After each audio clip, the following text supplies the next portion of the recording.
الحمد لله نحمده ونستعينه ونستغفره ونؤمن به ونتوكل عليه ونعوذ بالله من شرور أنفسنا ومن سيئات أعمالنا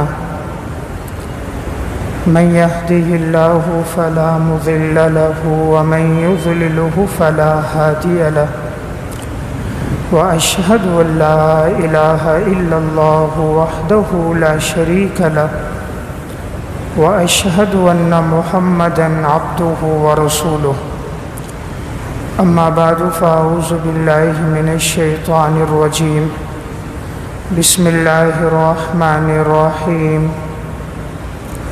حاميم والكتاب المبين إنا أنزلناه في ليلة مباركة إنا كنا منذرين فيها يفرق كل أمر حكيم وقال الله تبارك وتعالى في مقام آخر إنا أنزلناه في ليلة القدر وما أدراك ما ليلة القدر ليلة القدر خير من 1000 شهر تنزل الملائكة والروح فيها بإذن ربهم من كل أمر سلام هي حتى مطلع الفجر صدق اللہ العظیم۔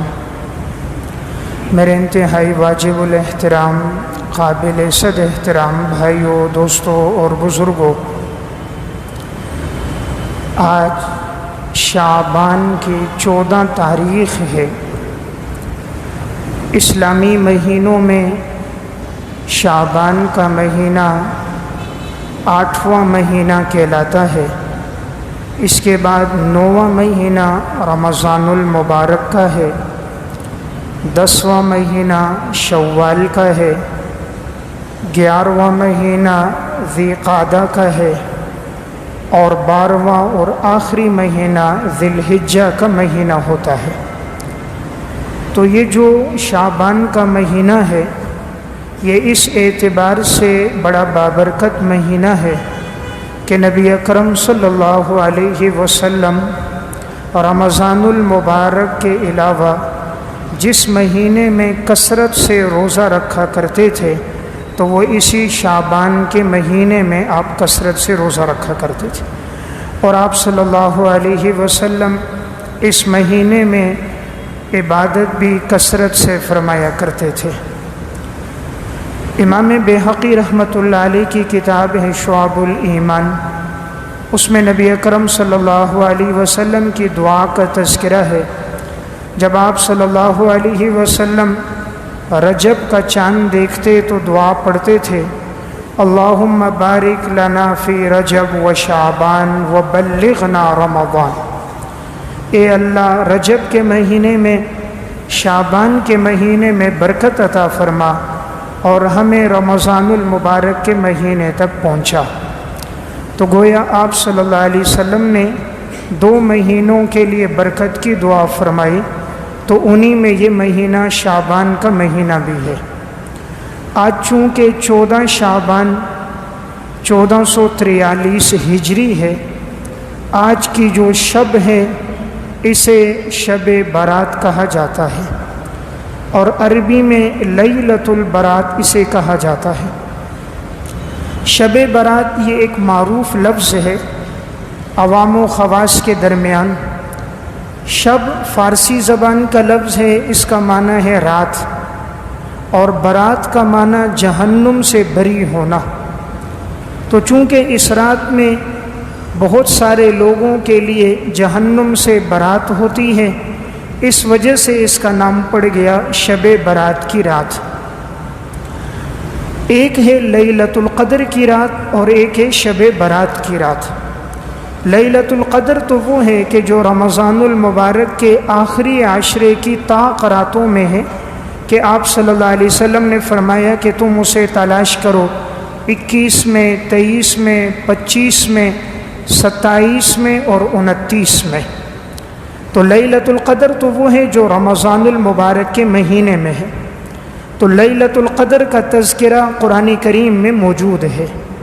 انا انزلناہ فی لیلۃ القدر وما ادراک ما لیلۃ القدر لیلۃ القدر خیر من الف شہر، یقیناً ہم نے قرآن کریم کو لیلۃ القدر میں نازل کیا، تمہیں کیا معلوم کہ لیلۃ القدر کیا ہے؟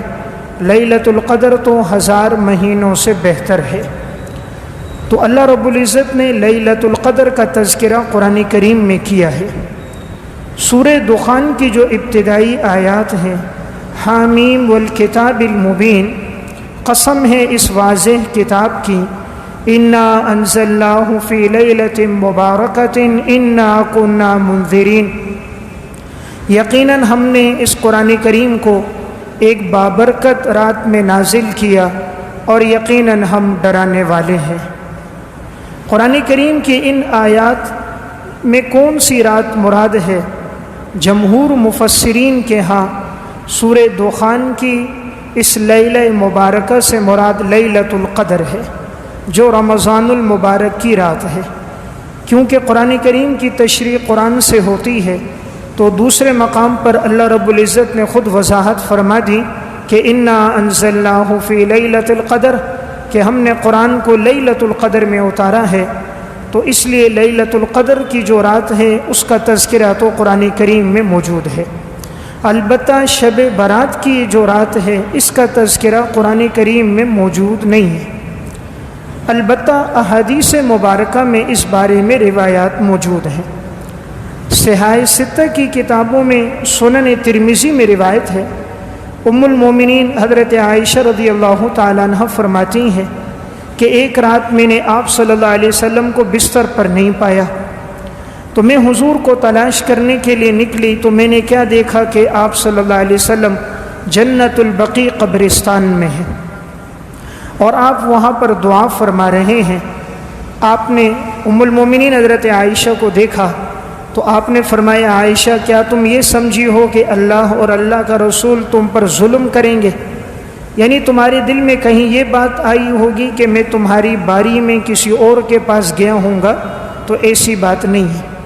پھر آپ صلی اللہ علیہ وسلم نے اس رات کے متعلق فرمایا کہ اللہ رب العزت اس رات میں اتنے لوگوں کی مغفرت کرتے ہیں جتنا قبیلہ بنو کلب کی بکریوں کے جسم پر بال ہیں، جتنے بال ہیں اتنے اللہ تعالیٰ اس رات میں لوگوں کی مغفرت فرماتے ہیں۔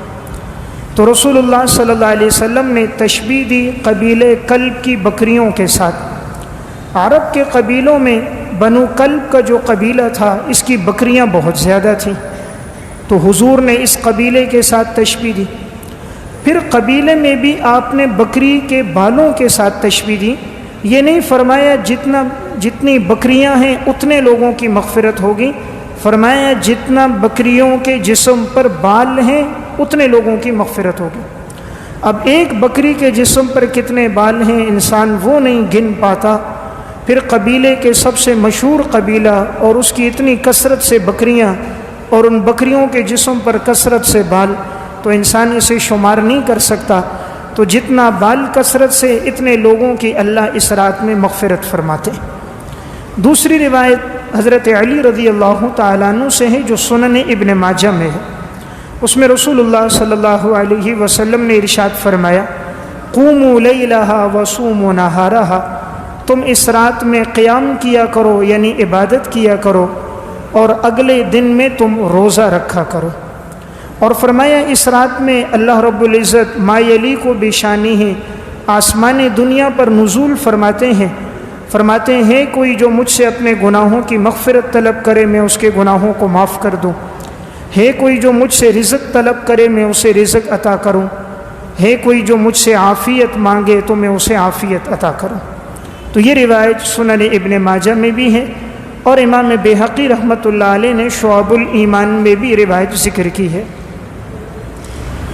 شب برات کے متعلق جو روایات ہیں، دو روایتیں تو یہ ہیں، تیسری ایک روایت حضرت ابو بکر صدیق رضی اللہ تعالیٰ عنہ سے ہے، اور اسی طرح ایک روایت حضرت ابو موسیٰ اشعری رضی اللہ تعالیٰ عنہ سے، دیگر متعدد صحابہ اکرام سے بھی اس بارے میں روایات منقول ہیں۔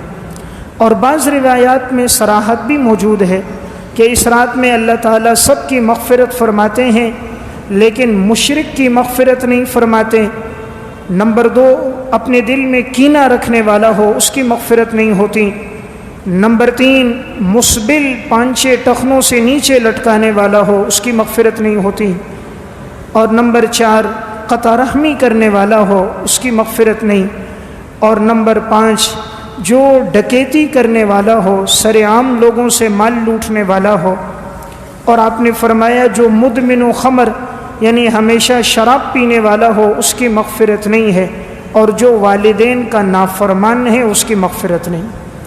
تو گویا ذخیرہ احادیث میں اس بارے میں روایات کافی آئی ہیں، لیکن یہ روایات سند کے اعتبار سے کمزور ہیں۔ لیکن محدثین کے ہاں اصول یہ ہے کہ جب روایات سنداً کمزور ہوں لیکن کثرت کے ساتھ ہوں تو کثرت طرق کی وجہ سے ان روایات کا درجہ حسن لغیرہ کا ہے، اس لیے فضائل میں ان پر عمل کرنا شرائط کے ساتھ جائز ہے۔ اب یہاں معاشرے میں افراط و تفریط ہے، بعض لوگ اس رات کی فضیلت لیلۃ القدر سے بھی بڑھا دیتے ہیں، یہ بھی غلط ہے۔ بعض لوگ اس رات کی فضیلت کو بالکل نہیں مانتے، یہ بھی درست نہیں ہے۔ اعتدال کی بات یہ ہے کہ اس رات کی فضیلت کا تذکرہ احادیث میں موجود ہے، اگرچہ ان روایات پر سنداً کلام ہے لیکن کثرت طرق کی وجہ سے وہ حسن لغیرہ کے درجے پر ہے۔ اس لیے حضرات سلف میں معمول تھا کہ وہ اس رات میں عبادت کیا کرتے تھے، اس لیے شب برات کی رات یعنی آج کی رات میں عبادت کرنا اور اگلے دن اگر کوئی روزہ رکھتا ہے تو یہ بہتر ہے، چونکہ آپ صلی اللہ علیہ وسلم نے فرمایا کہ تم اس رات میں قیام کرو اور اگلے دن تم روزہ رکھو۔ پھر چونکہ آپ صلی اللہ علیہ وسلم اس مہینے میں کثرت سے روزہ رکھا کرتے تھے، اس مناسبت سے بھی اگر کوئی روزہ رکھتا ہے تو بھی بہتر ہے۔ اور پھر چونکہ یہ 15 شعبان کا دن ایام 20 میں سے بھی ہے کہ شریعت کا حکم ہے کہ 13، 14، 15 تاریخ کو انسان روزہ رکھے ہر مہینے میں، تو اس مناسبت سے بھی اگر کوئی روزہ رکھتا ہے تو یہ بہتر عمل ہے۔ تو بہرحال عبادت کرنا، گناہوں کی معافی طلب کرنا اور اگلے دن روزہ رکھنا یہ بہتر ہے۔ لیکن اس دن میں اور اس شب میں بعض کام خلاف شریعت کیے جاتے ہیں، انسان ان سے اجتناب کرے۔ آپ صلی اللہ علیہ وسلم اپنے پورے 23 سالہ دور نبوت میں ایک مرتبہ اس رات میں قبرستان گئے ہیں، اس لیے اگر کوئی اس رات قبرستان جاتا ہے تو بہتر ہے، وہاں جا کر اپنے مردوں کے ایصال ثواب کے لیے دعا کرے، اپنی آخرت کو یاد رکھے، لیکن اس کو لازمی نہ سمجھا جائے کہ اس کو فرض واجب کا درجہ نہ دیا جائے، اور نہ جانے والوں پر نکیر نہ کی جائے کہ جو نہ جائیں انسان انہیں برا بلا کہے، تان تشنی کرے، تو یہ درست نہیں ہے۔ آپ صلی اللہ علیہ وسلم پورے دور نبوت میں ایک مرتبہ تشریف قبرستان لے کر گئے ہیں، اس مناسبت سے اگر کوئی جاتا ہے تو وہ جا سکتا ہے۔ لیکن بعض لوگ قبرستان جا کر قبروں پر چراغاں کرتے ہیں، اس سے بچنا چاہیے۔ قبروں پر دیے جلاتے ہیں، اس کی شریعت میں ممانعت ہے۔ شریعت کا حکم ہے قبرستان جا کر انسان اپنی آخرت کو یاد رکھے، وہاں پر ان کے ایصال ثواب کے لیے دعا کرے۔ یہ طریقہ نصارہ میں تھا۔ اسی طرح بعض لوگ اس شب میں جاتے ہیں، قبروں پر گلاب کے پھول ڈالتے ہیں۔ قبر پر پانی ڈالنا، دعا کرنا یہ تو جائز عمل ہے، لیکن گلاب کے پھول ڈالنا اس کا تذکرہ قرآن و سنت میں نہیں ملتا۔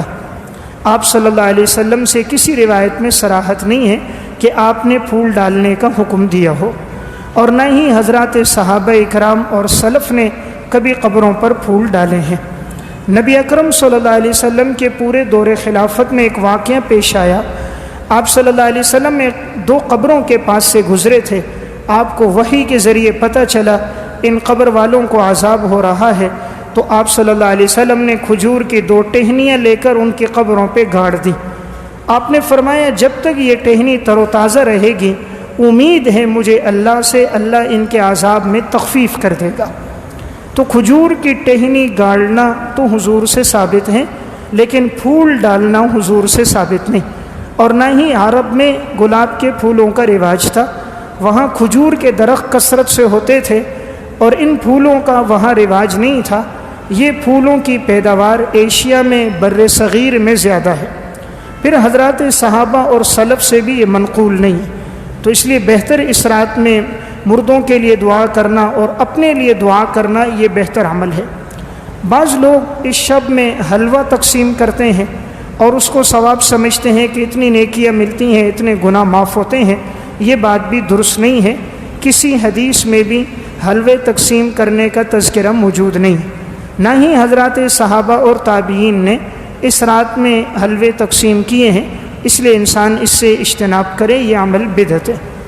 اسی طرح بعض لوگ اس رات میں نفل نماز جماعت کے ساتھ پڑھتے ہیں، صلاۃ التسبیح کی نماز، دیگر نوافل جماعت کے ساتھ پڑھتے ہیں، یہ بھی مکروہ ہے۔ نفل نماز انفرادی پڑھی جاتی ہے، جماعت کے ساتھ جو نماز ہوتی ہے وہ فرض نماز ہے، یا وطر کی نماز رمضان المبارک میں جو واجب ہے، تراویح کی نماز جو سنت مؤکدہ ہے، دیگر جو نوافل ہیں وہ انفرادی پڑھے جاتے ہیں۔ اس لیے اگر کوئی انسان عبادت کرے بہتر ہے انفرادی طور پر نوافل پڑھے، انفرادی طور پر قرآن کریم کی تلاوت کرے۔ مسجد میں عبادت کا بھی ثواب ہے، لیکن گھر میں اگر کوئی عبادت کرے تو اس کا بھی زیادہ ثواب ہے، اس اعتبار سے کہ آپ صلی اللہ علیہ وسلم فرمایا کرتے تھے کہ تم اپنے گھروں کو قبرستان نہ بنایا کرو، اپنے گھروں میں بھی تم عبادت کیا کرو۔ اس لیے اگر کوئی شب میں گھر میں تلاوت کرے، نوافل پڑھے، تاکہ گھر والے بھی ان سے سیکھیں، بچے بھی ان سے سیکھیں، تو یہ بہتر ہے۔ آج بڑے افسوس کی بات ہے، ہمارے گھروں میں عبادت کے لیے کوئی الگ سے کمرہ نہیں ہوتا۔ ہر چیز کے لیے ہمارے ہاں ایک کمرہ ہے، ٹیلی ویژن دیکھنے کے لیے الگ کمرہ ہوگا، کھانے کے لیے الگ کمرہ ہوگا، مہمانوں کے لیے الگ کمرہ ہوگا، میٹنگ کے لیے الگ کمرہ ہوگا، لیکن عبادت کے لیے کوئی الگ سے جگہ مختص نہیں ہوتی۔ حالانکہ دیہاتوں میں مٹی کے گھر ہوتے ہیں، وہ سب سے پہلے جو بناتے ہیں وہ اپنی عبادت کے لیے ایک چھوٹا سا کمرہ بناتے ہیں۔ گزشتہ سال سفر میں گیا تو سوات میں، بنیر میں، چار سدہ، شب قدر، مختلف علاقوں میں، تو وہاں الحمدللہ جب جانا ہوتا، کسی کے گھر جانا ہوتا، تو ہر ایک گھر میں انہوں نے اپنی ایک الگ جگہ رکھی ہوتی تھی عبادت کی، وہاں مصلی بچھائے ہوئے ہوتے، قرآن کریم پڑھے ہوئے ہوتے، تسبیح پڑھی ہوئی ہوتی، وہیں بچے، بوڑھے، ان کے خواتین عبادت کرتے۔ تو اس طرح کے ماحول سے گھر میں عبادت کا شوق پیدا ہوتا ہے۔ تو میں عرض یہ کر رہا تھا، اس رات میں عبادت کا اجر و ثواب زیادہ ہے، اس لیے جتنا ممکن ہو انسان اس رات میں عبادت کرے۔